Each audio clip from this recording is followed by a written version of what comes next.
Evening and welcome to Vaccinating Children, Why, When, and Catching Up. Our objectives this evening are that the learner will be able to identify the 5 important reasons why parents should vaccinate their children. The learner will be able to identify when routine vaccines should be given, and the learner will be able to assist the provider in creating a catch-up schedule for a patient who is behind. 5 reasons to vaccinate your children. First and foremost, vaccines, immunizations save lives. There's no doubt about that. They're safe and effective. They protect others that you care about. They save your family time and money, and they protect our future generations. Reason 1, they save lives. Diseases that were once considered deadly or debilitating, such as polio, are now extinct. There are many others that are close behind because of the advances we've had in medicine over the past years. And even further, there will be other ones coming down the pike that we have vaccines against that we won't have, that will have the potential to be extinct. Reason 2, they're safe and effective.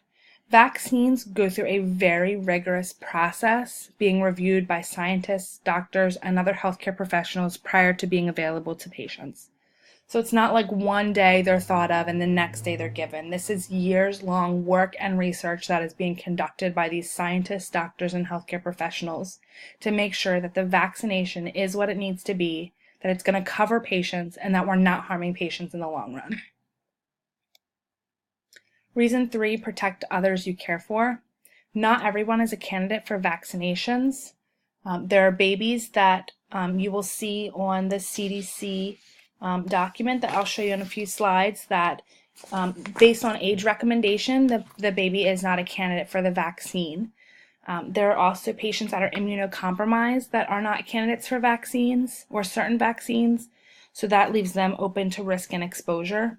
And by vaccinating your children, you keep those around you safe from possible spread of the disease. Reason 4, save time and money. Daycare facilities and schools are not allowed to have vaccine preventable diseases, have a student with a vaccine preventable disease in their building. So if you have a child that has this, it's causing the parent, grandparent, or other form of guardian to miss work. And it also causes an increase in medical bills due to follow-ups needed for the student, various testing that needs done, and depending on the severity of the case, hospitalization. Reason 5, protect future generations. Smallpox is no longer a disease to worry about because it's been eradicated. By vaccinating our children against measles, mumps, and rubella, pregnant women no longer need to worry about passing measles to their unborn baby. And future generations will not have to worry about some of the diseases we have today because they'll be eradicated. And as we go through time, there are going to be more vaccines and more diseases that come up that we have vaccines for that our future generations won't need to worry about. Why should you have a routine schedule for vaccinations? You should have a routine schedule to be sure that your child is covered when they come in contact with a patient or a friend that has a vaccine preventable disease. It will reduce healthcare costs for your family if they're vaccinated, and you won't have to question if you should be concerned about your child coming in contact with a vaccine preventable disease. This is the document I briefly referenced earlier that is put out by the CDC, which is the Center for Disease Prevention. Across the top is the age range that it's appropriate for, and across the left or down the left-hand column is the vaccine in which the column is for, the row is for. With Hep B, we'll just run through that first, the top line. The first dose is given at birth. The second dose is given between ages 1 month and 2 months, and the third dose is given between 6 months of age and 18 months of age. They give you that range because it gives you some flexibility to play around with the vaccine so they're not getting multiples at a time. That's one reason why, and we'll review that, but that's one reason why parents refuse vaccines sometimes is because there's too many given to their patient or to their child, and they don't want their child to be overloaded.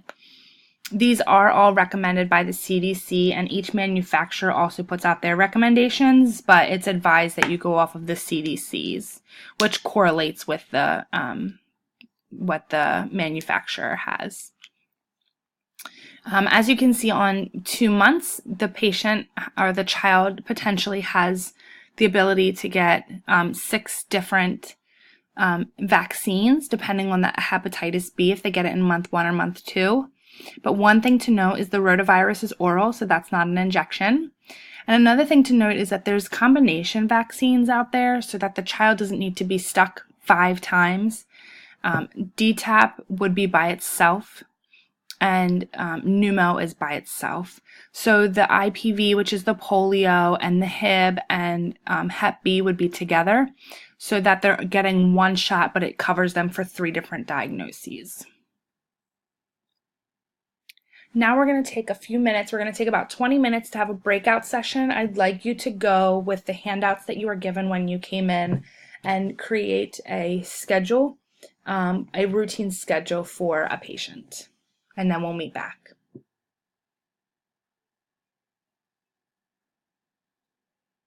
"20 minutes has passed. This is the example schedule that I have created with the information from the CDC. So at birth, they're going to get the Hep B. At 2 months, Hep B, Rota, DTaP, Hib, pneumococcal, IPV. We're not going to run through every single one, but you can see the example schedule here. One thing to note is that at age 6 months, you can start to get the flu vaccine. This can be given between the ages of 6 months and 4 years if the child has not received the flu vaccine before or did not receive the 2-step in the previous year's flu season. So for this year being the 2017 flu season, it would be the 2016, before July 2016. If they did not receive the 2-step, then they would receive the 2-step now. And what that is, it's just 1 injection, and 4 weeks later they get the separate injection. And then every subsequent year they would just get 1. If they're over the age of 4, they would just get that 1 injection. They don't get the 2-step. Reasons to need a catch-up schedule. If your child is immunocompromised and can't take all the immunizations with the routine schedule, that is when you would possibly want or need a catch-up schedule. If the parent doesn't want the child to have more than a certain amount of vaccines at a time. So we briefly touched on this with the big chart from the CDC. In this case, most times parents are okay with 1 injection per arm versus I have seen up to 4 injections given. That is worst case scenario. And a lot of times when we're giving 4 injections, it's because it's a catch-up schedule and we need to get them caught up as quickly as possible. If the child is sick at the time of the visit and the parent fails to reschedule, that's when we would need a catch-up schedule. Or if a child has missed multiple routine well-child visits with their PCP. We've seen this one a lot with kids that are in poverty. They either don't have the means to get to the visit or their parents are afraid that they're not going to be able to pay for it. But one thing to note, in Pennsylvania, we do have CHIP that's an option, and we also have Vaccines for Children, which does not charge the parent or the patient with needing the vaccines for school. So that's just a couple things to note if you have parents giving you pushback because of well-child visits. Here's the catch-up schedule put out by the CDC. As you can see, the top is age 4 months to 6 years, and the bottom is children through and adolescents 7 through 18 years. The top is a little bit more complex because they get so many vaccines in that first year, whereas once they're outside that first year, it slows down a lot. So that's nice for the patient. And we're going to have another breakout session. This one's only going to be 15 minutes, but we're going to have another breakout session. You can get with the groups that you got before and create a breakout, catch-up schedule. You can start at whatever age you would like, and when we come back, we'll review one that I've created.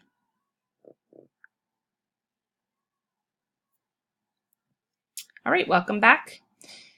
Here is the catch-up schedule that I have created. I have the patient birth to 12 months getting everything that they should on time. Then when they hit 12 months, they moved around a lot. They didn't have their follow-up visits. So now at ages 10, 11, and 12, we're doing a quick catch-up. I did yearly because if we missed them from 1 year to year 10, the probability that they'll come in every 4 to 6 weeks for these vaccines is slim. But we can give these vaccines every 4 to 6 weeks depending on what that catch-up schedule was like from the CDC. Then once they hit 12 and 16 years, those are the appropriate time frames for the meningococcal vaccine. You might need to do your catch-up schedule a lot quicker than this, depending on what grade the student is in and what vaccines you have on file on their record. Most schools do have various vaccines that they have to have before they enter a certain grade. So that kind of forces the parents to keep them up to date. The only ones we would be missing there are homeschooled children because they don't have that report out that they would need. Any questions? All right, class is dismissed. Thank you.